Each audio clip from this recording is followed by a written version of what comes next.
بسم اللہ الرحمن الرحیم، السلام علیکم. میں ہوں کرامت مغل اور میرے ساتھ ہیں عیسیٰ نقوی. نقوی صاحب، زمان پار کے منظر نامے پر بات ہوئی، اب شہر اقتدار کے منظر نامے کی بات کرتے ہیں، جہاں پر پہلی قرارداد ایک پیش کی گئی ہے. شہباز شریف صاحب نے چڑھائی کرنے کی کوشش کی ہے اور بلاول بھٹو نے بڑا طریقے سے غصہ دکھانے کی کوشش کی ہے. اس منظر نامے کو آپ بیان کریں. دیکھیں، منظر نامے کو میں بیان ضرور کرتا ہوں، اور منظر نامے کے لیے آپ کے پاس جو ہے نا بہت ساری چیزیں موجود ہیں. وہ تو میں نے پہلے آپ نا لوگوں کو دیکھیں اس منظر نامے کو سمجھنے کے لیے، کیونکہ گیم جو ہے نا وہ آپ کو لوگوں کی باڈی لینگویج سے پتہ چلتی ہے، ان کے الفاظ کے چناؤ سے پتہ چلتی ہے، ان کے الفاظ کے اتار چڑھاؤ سے پتہ چلتی ہے. اس وقت آپ کو پتہ ہے کہ میں یہ سوچتا ہوں کہ میں 17-18 سال سے جرنلزم ہم کر رہے ہیں جی. اتنا ہیپننگ پیریڈ جو گزشتہ ایک سال گزرا ہے نا، اور اس ایک سال میں بھی جو پچھلے 8 مارچ سے آنورڈ جو صورتحال ہے نا، اس سے آپ کو پتہ چلتا ہے کہ اس وقت 8 مارچ کو جو خواتین کا عالمی دن تھا اور اس دن خان صاحب نے ریلی نکالنی تھی، اس کے بعد سے آج ہم گفتگو کر رہے ہیں، اور آپ اندازہ لگائیں کہ روزانہ کی بنیاد پہ اتنی چیزیں ہوتی ہیں.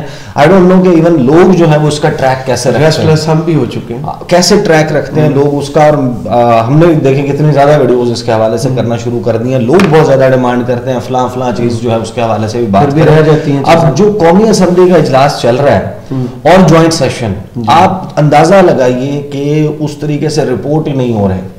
آپ وہاں پر دیکھیں گے وہاں پر کیا کاروائی چل رہی ہے، کیا بات چل رہی ہے. بھائی باقاعدہ کورس کیا جا رہا ہے سپریم کورٹ آف پاکستان کو، اور سپریم کورٹ آف پاکستان کے حوالے سے قرارداد اور مریم بی بی اس کو جو مریم اورنگزیب نے گفتگو کی، اس گفتگو کو انہوں نے کوٹ ٹویٹ کرتے ہوئے پی ایم ایل این نے ٹویٹ کیا جی. اس کو کوٹ ٹویٹ کرتے ہوئے مریم اورنگزیب کی ٹویٹ کو مریم نواز کہتی ہیں دیٹس دا وے.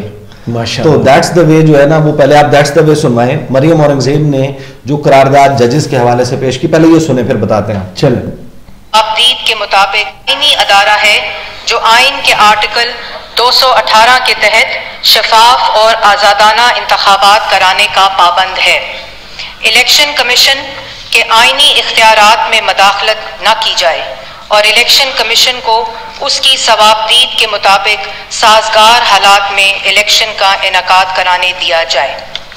یہ ایوان یہ بھی قرار دیتا ہے کہ ملک میں معاشی استحکام کے لیے سیاسی استحکام ضروری ہے. یہ ایوان سمجھتا ہے کہ آرٹیکل 218 کی روح کے مطابق شفاف اور آزادانہ انتخابات کے لیے آرٹیکل 224 پر مکمل طور پر عمل کرتے ہوئے تمام اسمبلیوں کے انتخابات بیک وقت غیر جانبدار نگران حکومتوں کے تحت ہونے چاہیے تاکہ حقیقی سیاسی استحکام کی طرف بڑھا جا سکے. یہ ایوان قرار دیتا ہے کہ وہ دستوری معاملات جن میں اجتماعی دانش درکار ہو اور اس کا مطالبہ بھی آ جائے، ایسے معاملات کو سماعت عدالت عظمیٰ کا فل کورٹ کرے. تھینک یو اسپیکر صاحب. اس میں زیادہ تبصرے کی ضرورت نہیں ہے، 2 ہی باتیں میں آپ کو بتا دیتا ہوں. کرامت مغل صاحب، یہ جو اجلاس ہو رہا ہے نا قومی اسمبلی کا جی. اس میں یہ سالگرہ منا رہے ہیں 1973 کے آئین کی 50ویں سالگرہ، گولڈن جوبلی. اور یہ قرارداد بیسیکلی کیا ہے، اس کا لب لباب میں آپ کو بتاؤں کیا ہے، کہ اس آئین پہ عمل درآمد نہ ہو جائے، اور اس کو روک رہے ہیں، الیکشن نہ ہو جائے. سپریم کورٹ آف پاکستان، اور پھر وہ کیا کہہ رہے ہیں، سپریم کورٹ کو کہہ رہے ہیں کہ اچھا وہ آئینی ادارہ ہے وہاں پہ مداخلت نہ کریں، اور آپ کہاں مداخلت کر رہے ہیں. اللہ اندازہ لگائیے کہ یہ کس قسم کی. اس میں مزید تبصرے کی ضرورت نہیں ہے. بلاول کا سنوائیں، بلاول نے کیا کہا. جیسے یہی جوڈیشری نے فیصلہ کیا تھا نا جناب اسپیکر کہ حکومت کا یہ نہیں مطلب ایک وزیر اعظم، حکومت کا مطلب ہے کابینہ، پاکستان کا کابینٹ، اور وزیر اعظم خود کو کوئی فیصلہ نہیں لے سکتا، آپ کو کابینٹ کا اپروول چاہیے. تو ویسے ہی the Supreme Court of Pakistan is not just the Chief Justice of Pakistan, it is each and every member of the Supreme Court. اور اب وقت آ گیا ہے جناب اسپیکر، میں آپ سے مطالبہ کرتا ہوں جوائنٹ پارلیمنٹری کمیٹی بنا دیں، سینٹ آف پاکستان اس میں ہو، نیشنل اسمبلی آف پاکستان اس میں ہو، حکومت کے نمائندے ہو، ہمارے اپوزیشن کے نمائندے بھی بیٹھے، ہم قانون سازی کریں اور ہم فیصلہ کریں. ہم ہم فیصلہ کریں اور ہم بتائیں. اچھا اس میں نا لیکن لوگ نا بڑے عقل مند ہیں, آپ کو ان کی انٹیلیجنس کو ڈاؤٹ کرنے کی ضرورت نہیں ہے, وہ یہ سن کے اندازہ لگا سکتے ہیں کہ بلاول کیا کر رہے ہیں. ایک بات طے ہے کہ آئین بنانے والی جماعت آئین توڑنے کی سہولت کار جماعت بن چکی ہے. بالکل ایسے ہی. وہ جماعت جو کہتی ہے کہ ہمارا سب سے بڑا کریڈٹ یہ ہے کہ ہم نے اس سرزمین بے آئین کو جو اپنی بننے کے بعد سے 1947 سے 1973 تک جو سرزمین بے آئین رہی, ہم نے اس کو آئین دیا, ہم نے اس کو وہ ضابطہ دیا جس کے تحت یہ ملک چلتا ہے. آج وہ جماعت اسی آئین کو توڑنے کی سہولت کاری, اور صرف سہولت کاری نہیں کر رہی بلکہ جو اردو طرز تخاطب ہے نا جی, اور طرز تکلم ہے جی, اس میں انگریزی سپیچ میں کر رہے ہیں. ٹھیک ہے نا, تو وہ اب اس کے اوپر زیادہ میں کیا تبصرہ کروں. مولانا اسد محمود نے بھی کوئی تھوڑا سی گفتگو کی, ہاں وہ بھی ذرا سنو. اگر پارلیمان آرمی چیف کو اپنی کمیٹیوں میں طلب کر سکتا ہے تو آپ عدلیہ کی ججز کو بھی طلب کر سکتے ہیں. ان سے آپ پوچھ سکتے ہیں جناب اسپیکر کہ کیوں ملک کو سیاسی بحران میں پیدا کیا. اگر اب کوشچن یہ سیاسی بحران, اب عدلیہ جو ہے وہ اس کو کیس کو سن رہی ہے اور انہوں نے سیاسی بحران پیدا کیا ہے. سیاسی بحران اس گورنر نے نہیں پیدا کیا جو اسمبلی تحلیل کرنے کی پہلے سمری پہ دستخط نہیں کر رہا تھا, اس کے بعد وہ ایسے ایسے ہاتھ ہلا کے مجھے نظر نہیں آ رہا وہ کہہ رہے کہ مجھے نظر نہیں آ رہا. مطلب اس نے ڈیٹ نہیں دی, اس نے کہا میں نے تو تحلیل نہیں کی تو میں کیسے کروں. الیکشن کمیشن نے کہا کہ ہم کیا کریں. سب جو ہے وہ جیسے کہتے ہیں کہ سمن بکمن, آپ بالکل سارے کے سارے جو ہے نا وہ دکھائی دے رہا ہے, نہ کس کو سنائی دے رہا ہے, یہ سب کو نظر آ رہا ہے. اٹس اے گینگ اپ, سب کو نظر آ رہا ہے کہ یہ کیا ہو رہا ہے. سب 18 تو یہ صوبوں کو پاور اور بڑے اپنے سینے پر تمغے سے جاتے ہیں, ہم صوبوں کو خود مختار کیا. اب صوبوں کا رائٹ ہے, الیکشن ان کا رائٹ ہے, اور اس سے یہ لوگ بھاگ رہے ہیں. اور یہ کہتے ہیں کہ ہم نے دیا بھائی, ہم نے دیا. اور وہاں پر اچھا اس میں کوشچن یہ ہے کہ دیکھیں میری بات سنیں, اس دلیل میں وزن ہے. میں اپنے طور پر آپ کو بتاؤں کہ اس دلیل میں وزن ہے کہ دیکھیں آپ ابھی الیکشن کروائیں گے, 4 مہینے کے بعد آپ اگلے الیکشن کروائیں گے, کیوں نہ یہ ایک ساتھ ہوں.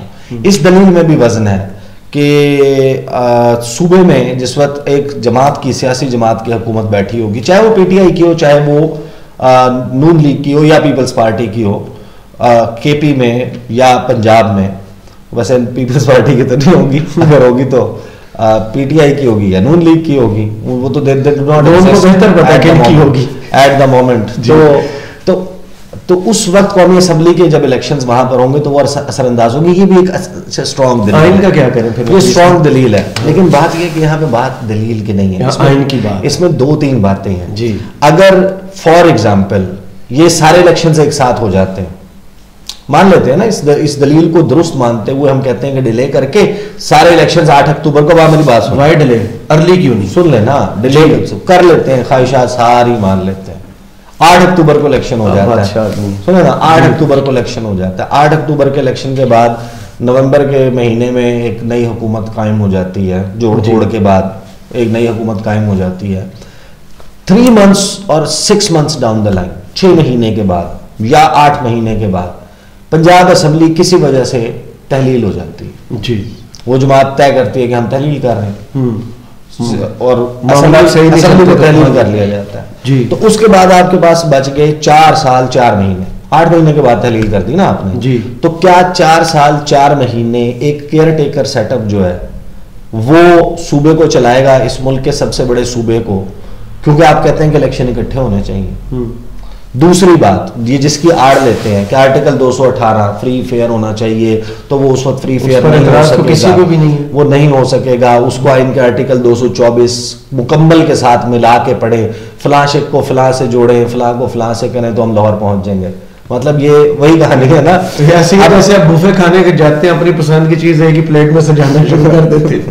تو کرامت مغل صاحب اس میں بات یہ ہے جی کہ نہیں, کھانے کی مثال رمضان کا مہینہ ہے, روزہ چل رہا ہے, کھانے کی مثال ہے. لوگ کہتے ہیں کہ کھانے کی مثال ہے, روزہ لگ جاتا ہے لوگوں کو, ایسی بات نہیں کیا کرتے. تو وہ اچھا اس کے بعد یہ جو دلیل ہے, مجھے ایک بات بتائیں, 38 ji 38 sorry for thank you for correcting me ji, 38 elections ہوئے نا, بائی الیکشن جی, 20 اکٹھے ہوئے پنجاب کے, 8-9 صوبائی قومی اسمبلی کے ہوئے. اگر یہ تحریک انصاف کے استعفے ایکسیپٹ ہو جاتے اور ان کے معاملات لیٹیگیشن میں نہ جاتے تو 33-36 کر کے انہوں نے 2-3 فیزز میں وہ کروانے تھے. تو یہ جو آرٹیکل 218-224 ہے یہ ضمنی انتخابات پہ کیوں نہیں اپلائی ہوتا؟ اگر آپ کا لاجک یہ ہے, اگر آپ کا لاجک یہ ہے کہ الیکشن کمیشن کہہ رہا ہے کہ کیسے کروائیں ہم, یہ تو آرٹیکل 218 اور 224 کو جب ملا کے پڑھتے ہیں اس کے خلاف ہے جی, یہی کہتے ہیں نا یہ جی لاجک دیتے ہیں. تو آپ مجھے بتائیں اس کا مطلب یہ ہے کہ جتنے ضمنی انتخابات ہوتے ہیں کوئی بھی نشست خالی نہیں ہونی چاہیے, کیونکہ خالی ہو گئی وہاں پر کیا حمزہ شہباز کی حکومت نہیں تھی؟ کیا اس کو کسی نے انجیکشن لگا دیا تھا؟ لاہور کے اندر الیکشنز ہوئے, ہاں, تو اس کی حکومت کے ہوتے ہوئے آپ مجھے بتائیں نا, ان کو سن کرنے کا انجیکشن لگا دیا تھا, ان کی یادداشت کھو جاتی ہے, سسپینڈ کر دیا تھا گورنمنٹ کو کسی نے, گورنمنٹ کو نیپال بھیج دیا تھا, اس کے ہوتے ہوئے 20 الیکشن حلقوں میں الیکشن ہوئے. تو یہ آرٹیکلز وہاں پہ کیوں نہیں اپلائی ہوتے؟ تمام ملک میں جب ضمنی انتخابات ہوتے ہیں وہاں کیوں نہیں ہوتے؟ شہباز شریف پہ آ جاتے ہیں. شہباز شریف صاحب نے بھی خطاب کیا, اور چیز ہماری یاد نہیں ہے, میرا خیال ہے شہباز شریف کی چڑھائی کی بات ہو جائے. شہباز شریف صاحب نے نا, دیکھیں شہباز شریف صاحب نے, وہ میں لطیفہ اکثر سناتا ہوں, شہباز شریف صاحب جو ہے نا انہوں نے کھڑے ہو کے انہوں نے بندوقیں اٹھائی ہیں اور انہوں نے نا وہ برسٹ کھول کے نا چاروں طرف گھوم گئے. مسئلہ یہ کہ ایک طرف ان کے بھائی بھی کھڑے ہوئے تھے, نواز شریف صاحب کو بھی نہیں چھوڑا اس تقریر میں, مطلب ہر ایک کے اوپر چڑھائی کر دی, جذباتی ہوتے ہیں وہ تقریر کرتے ہیں. تو اچھا انہوں نے خان صاحب کے اوپر تنقید کی, لاڈلا کہا. اچھا دیکھیں دو کوسچنز بڑے انٹرسٹنگ ہوئے ہیں جی, 2 ٹرمز, ایک لاڈلے کی ٹرم لاڈلا لکھ لیں, دوسرا سلیکٹڈ. اب یہ بہت بڑا کوسچن ہے اور لوگوں کا پول کروا لیں, وہ اس کے کامنٹ باکس میں بتائیں اور دل سے بتائیں, اس میں کوئی وہ نہیں ہے, ہمیں تو سارے لوگ دیکھتے ہیں نا جی. لاڈلا کون ہے اور سلیکٹڈ کون ہے؟ پرماننٹ لاڈلا کون ہے اور پرماننٹ سلیکٹڈ کون ہے؟ 1.5 گھنٹے ڈانٹ کھاتے ہیں. کیا کسی کو لگتا ہے کہ یہ جو سیٹ اپ بیٹھا ہوا ہے حکومت کا یہ الیکٹو کیا ہے؟ یہ الیکٹڈ ہے نہیں, یہ لاڈلا نہیں ہے. اچھا, تو وہ ایک تو انہوں نے وہ کی, دوسرا انہوں نے باقاعدہ جو ہے وہ ججز کو نشانہ بنایا. انہوں نے کہا کہ جناب فورنزک کروائیں, اس آڈیو کا ایک جج صاحب کی آڈیو آئی ہے, کی آڈیو آئی ہے, وہی شہباز شریف ہیں جن کی جسٹس صاحب کے ساتھ آڈیو ماضی کی پڑی ہوئی ہے. ہاں وہ سارا, اور یہ آڈیو یادداشت بھول جاتی ہے, یادداشت کمزور ہے. اچھا, یہ انہوں نے کہا عمران خان صاحب کے حوالے سے, انہوں نے پتہ کیا کہا؟ انہوں نے کہا کہ جب تک عمران خان قوم سے معافی نہیں مانگے گا اس سے بات نہیں ہو سکتی. معصد کے قوم سے معافی اگر کسی کو اس وقت مانگنے کی ضرورت ہے نا تو اس حکومت کو ہے, شہباز شریف صاحب جی طور پہ. میں آپ کو بتاؤں نواز شریف نے بھی ہاتھ کھڑے کر دیے تھے, انہوں نے بھی کہا تھا کہ یہ نہ چلاؤ, تم سے نہیں ہو رہا. بڑے غصے میں تھے, نہ میرے کیسز ختم کروا رہے ہو, نہ عمران خان کو جیل میں ڈال سک رہے ہو جی, کچھ تو تم نے کیا نہیں, میرے لیے کیا کیا ہے, میری واپسی کے لیے کیا کیا ہے. تو وہ تو اس میں تھے کہ الیکشنز میں چلے جائیں, اس کا پولیٹیکل برڈن بہت زیادہ ہے. تو معافی عوام سے مانگنے کی ضرورت ہے اس حکومت کو. انہوں نے جو کچھ آنے کے بعد کیا ہے اس ملک کی معیشت کے ساتھ, لائیولیہڈ کے ساتھ, لوگوں کے ساتھ جو کیا ہے, آپ جائیں آپ سڑک پہ جا کے, جو آٹے کے نام پر تذلیل ہوئی, یعنی $4-4.5 کے ایک آٹے کا تھیلا ہے, اس کے حصول کی تگ و دو میں ایک بندہ اپنی جان کی بازی ہار جائے. بہت جانے گئی ہیں, درجن سے زائد جانے چلی گئی, ایک جان بھی بہت قیمتی ہوتی ہے. کیا قیمت ہوتی ہے یہ سٹوری, اگر کسی جان بچانے کی چیز سے آپ جان گنوا رہے ہیں, بالکل اس سے بڑا کیا ہو سکتا ہے؟ بالکل ایسا ہی ہے. اچھا, انہوں نے یہ گفتگو کی, اچھا اس میں انہوں نے جو اپنے بھائی صاحب کو بھی نہیں چھوڑا نا جی, وہ مقام تھا جہاں پر انہوں نے کہا یوسف رضا گیلانی, ان کا کیا قصور تھا, ان کو بھی نااہل کر دیا. یہ ججز پہ عدلیہ پہ تنقید کر رہے تھے بیسیکلی. وہ بول گئے, مطلب ان سے کوئی پوچھے کہ وہ جس جانب اشارہ کر رہے تھے وہاں پر چودھری نثار علی خان صاحب بیٹھا کرتے تھے اس دور میں جی, 2.5 گھنٹے سے کم ان کی تقریر نہیں ہوتی تھی, اور 2.5 گھنٹے میں وہ ہمیں یہ بتاتے تھے نون لیگ کے اپوزیشن لیڈر کے طور پہ کہ آخر کیوں جی یہ اس ملک میں نہایت ضروری ہے کہ یوسف رضا گیلانی کو فارغ کر دیا جائے, کیونکہ آئین کو فالو نہیں کر رہا. سپریم کورٹ میں کالا کوٹ پہن کے کون گیا تھا؟ یوسف رضا نواز شریف صاحب گئے تھے.